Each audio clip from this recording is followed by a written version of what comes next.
Choco Chip Creek is a new for 2024 Vekoma mine train roller coaster at Energylandia, and this is exactly the kind of family coaster this park needed.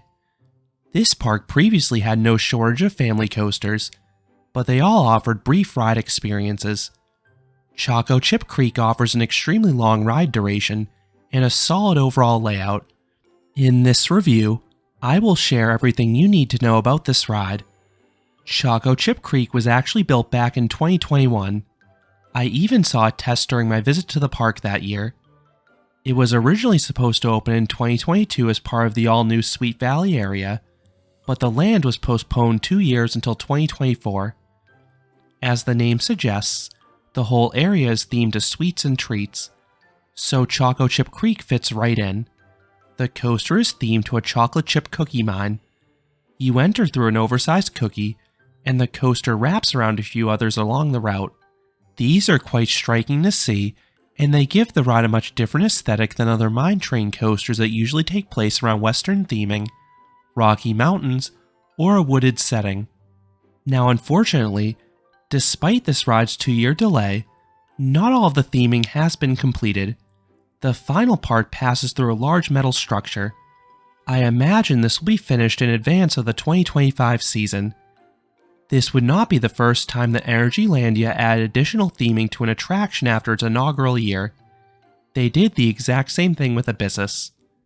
The main queue is a covered room with some atmospheric lighting.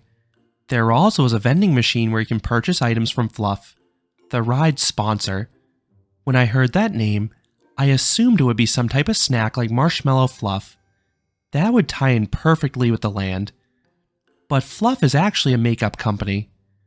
Towards the end of the queue line, there is a pre-show. This was a really nice surprise, and something I did not expect. Skip to the time shown on screen if you don't want to know what happens. You enter this elevator to take you down to the chocolate chip cookie mine. There are a series of video screens on the walls to convey this. But as you'd expect, something goes wrong. The elevator starts to shake very noticeably, and you have a series of loud sirens. When you exit, you will find the locker area.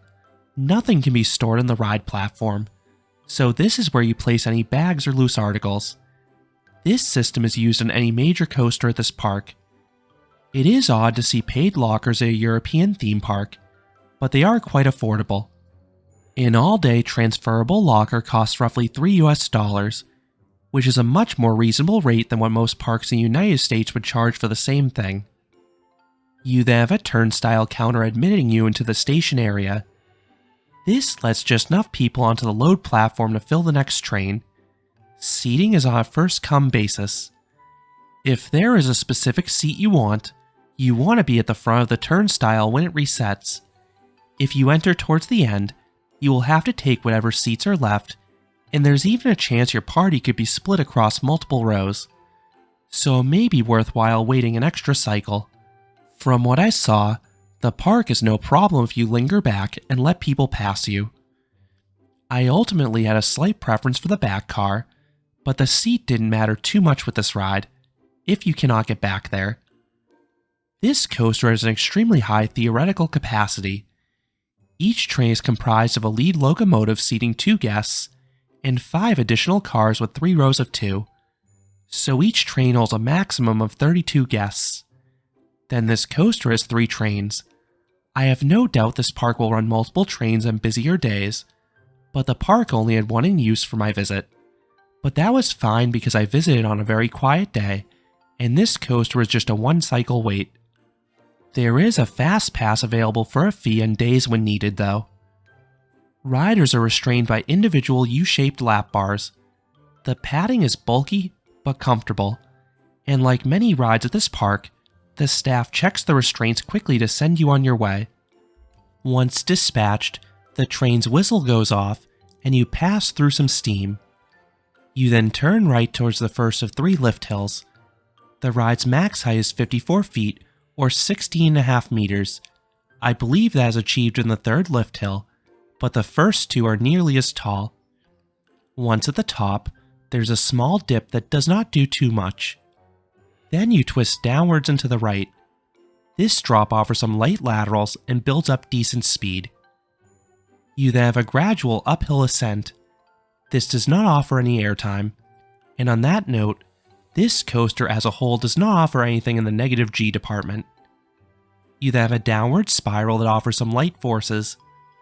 This leads to a rightward turn with a nice head chopper with a support beam. Then you have a bunny hill that again does not offer airtime. You then have a few turns around a cookie structure. No intensity, but the visuals are fun. You then hit the brakes and turn left towards the second lift hill. This one runs parallel to the first one. Like the first, you have a mild dip off the lift, followed by a downward spiral. This time you twist left, and it has some light laterals. This is followed by a sharp right turn that offers some decent positive Gs, the best such forces on the ride. Immediately afterwards, you have a downwards helix. The helix itself only offers mild Gs, but the entry has a solid lateral kink that took me by surprise. Then there's an upwards helix in the opposite direction. This one is rather slow though. You then hit the brakes and turn left towards the third and final lift hill. Yet again, there's a little dip off the lift. Then there's another swooping drop to the right. This offers okay laterals, especially further back in the train. You then have a speedy low turn followed by a large bunny hill. This pierces through that unfinished steel structure. The clearances are really tight, so it creates a fantastic head chopper, and I doubt that'll change once the theming is finished. This is followed by some low turns also interacting with the structure, and these offer some solid positive Gs. Then you have one more helix, also on the slower side, and then you hit the brakes. You then slowly return to the station, ending the 3,937 foot or 1,200 meter long coaster. In terms of pacing, this is on par with your average mine train coaster, meaning this is not the ride's strong suit. It is not overly fast, and there are multiple lift hills breaking up the action. As for smoothness, this ride does great in that department. The ride tracks well and has no bumps nor jolts. It is noticeably smoother than older mine trains out there.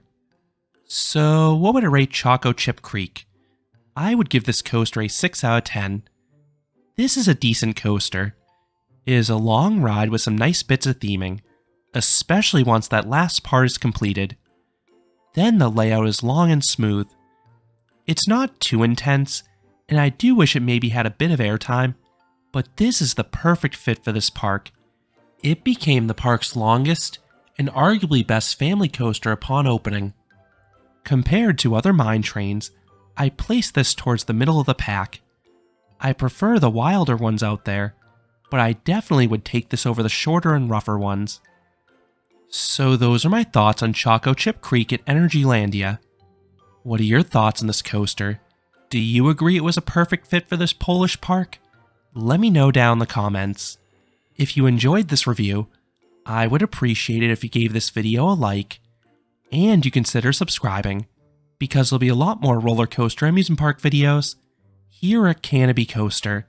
Thanks for watching.